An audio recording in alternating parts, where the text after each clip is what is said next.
Hello friends, आज हम बात करने जा रहे हैं समाजशास्त्र में सामाजिक मानदंडों की, जिसे अंग्रेजी भाषा में सोशल नॉर्म्स के नाम से जानते हैं। सबसे पहले हम उन टॉपिक को देख लेते हैं जिनको आज हम इस वीडियो में पढ़ने वाले हैं। सामाजिक मानदंड का अर्थ, सामाजिक मानदंड की परिभाषा, मानदंड और मापदंड में अंतर, सामाजिक मानदंड की विशेषताएं और अंत में सामाजिक मानदंड के प्रकार और उनके उदाहरण। तो सबसे पहले हम सामाजिक मानदंड के अर्थ की बात कर लेते हैं। मानदंड अंग्रेजी के नॉर्म शब्द जो कि डच शब्द के नॉर्म से लिया गया है। इस प्रकार नॉर्म का अर्थ जिसका उद्देश्य मानक या दिशा निर्देश या सिद्धांत या संदर्भ होता है। इसके अलावा कुछ लोग ये भी दावा करते हैं कि यह शब्द लैटिन भाषा के क्षेत्र से आता है जिसका अर्थ राजमंत्री होता है। राजमंत्री शब्द का अर्थ आदतें, आचार संहिता और रीति रिवाज से लगाया गया है। इसके अलावा कुछ विद्वान मानदंड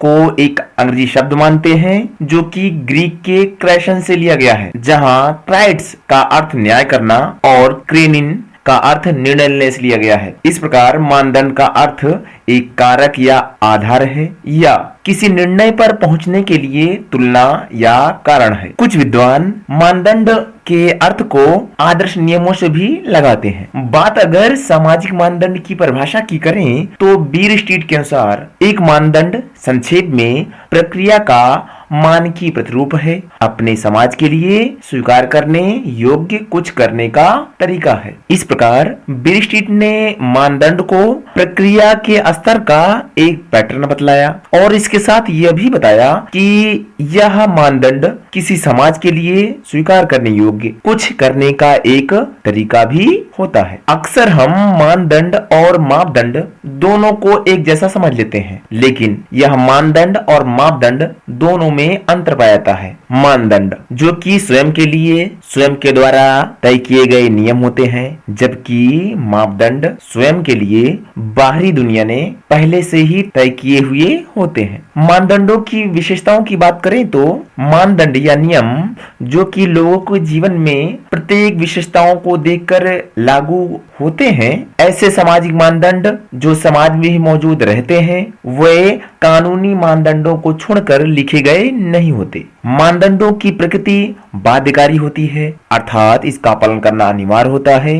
मानदंडों को पालन करने के लिए प्रतिबंधों या फिर दंड की व्यवस्था की गई होती है। मानक का उल्लंघन करने वाले सामुदायिक सदस्यों को लागू प्रतिबंध दिए जाएंगे। ऐसी विशेषता भी सामाजिक मानदंडों में पाई जाती है। इसके अलावा समुदाय के सदस्यों के साथ समझौते के आधार पर भी मानदंडों को बनाया जाता है जिसको व्यक्तियों द्वारा पालन किया जाता है। इसके अलावा समाज के प्रत्येक सदस्य को उन मानदंडों का पालन करना चाहिए जो बनाए गए होते हैं, क्योंकि जैसा कि पहले भी कहा गया कि यदि व्यक्ति सामाजिक मानदंडों का पालन नहीं करता है तो उसके लिए दंड की भी व्यवस्था की जाती है। लोगों के जीवन में विकास के अनुसार मानदंड बदल सकते हैं, क्योंकि समाज परिवर्तनशील होता है और जैसे जैसे लोगों का विकास होता जाता है ये मानदंड उन्हीं के अनुसार बदलते जाते हैं। मानदंडों के प्रकारों की बात करें तो पहला प्रकार धार्मिक मानदंड होता है। यह धार्मिक मानदंड या नियम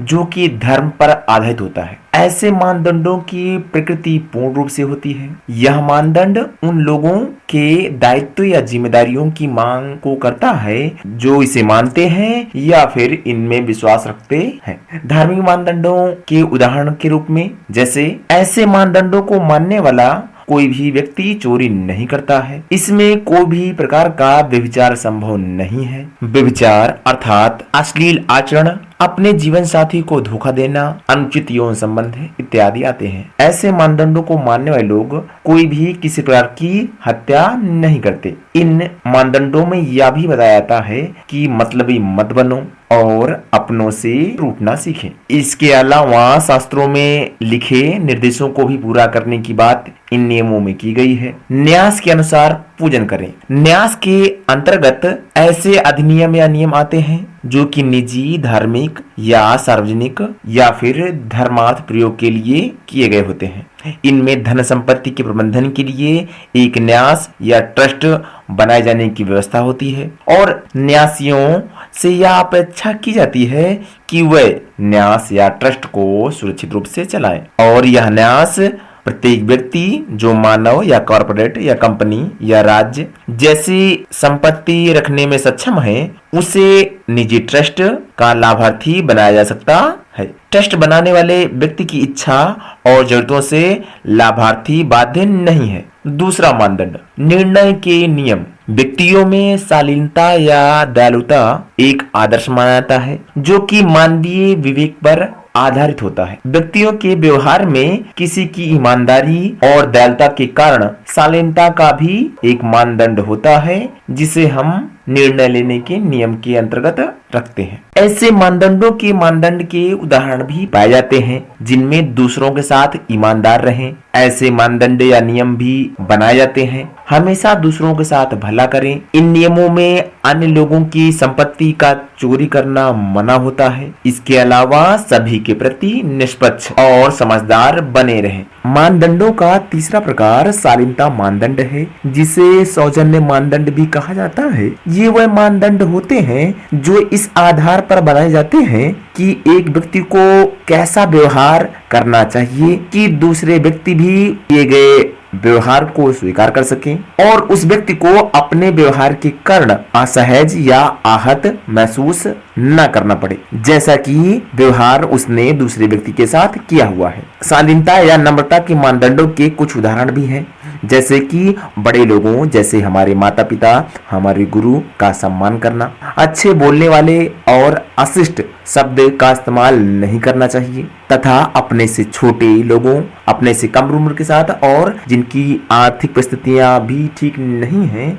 उनके साथ भी प्यार से व्यवहार करना चाहिए। नमस्कार करें और दूसरों को नमस्कार करें, अर्थात यदि कोई व्यक्ति हमसे नमस्कार या अभिवादन करता है तो उसका भी नमस्कार या अभिवादन करना चाहिए और हमें स्वयं से ही दूसरों को नमस्कार या अभिवादन करना चाहिए। ऐसे नियमों को शालीनता मानदंड की श्रेणी में रखा जाता है। मानदंडों का चौथा प्रकार आदतन मानदंड है जिन्हें प्रथागत मानदंड भी कहा जाता है। ये वह मानदंड होते हैं जो बार बार किए गए कार्यों पर आधारित होते हैं या फिर जिन्हें हम लगातार करते हैं या लोगों द्वारा किए जाते हैं और जिसे समुदाय या समूह में या अन्य सदस्यों के द्वारा स्वीकार किया जाता है। आतन मानदंडों के कुछ उदाहरण भी पाए जाते हैं जैसे प्रतिदिन स्नान किया जाना चाहिए, किसी व्यक्ति द्वारा की गई सेवाओं के बदले उनको उपहार स्वरूप कुछ भेंट देना चाहिए, जैसे कि अगर होटल में खाना खाने के लिए जाते हैं तो वहां पर वेटर को टिप अवश्य दें। हमें स्वयं को स्वस्थ रखने के लिए ब्रश करना चाहिए और दूसरों को भी यह सलाह अवश्य दें कि ब्रश करना अनिवार्य होता है जिससे कि सांस ताजा रहे। गतिविधियों से पहले और बाद में प्रार्थना पढ़ें। हमारे द्वारा किए गए किसी भी कार्य को करने के पहले और उस कार्य के करने के बाद प्रार्थना अवश्य करनी चाहिए, अर्थात ईश्वर का नाम अवश्य लेना चाहिए।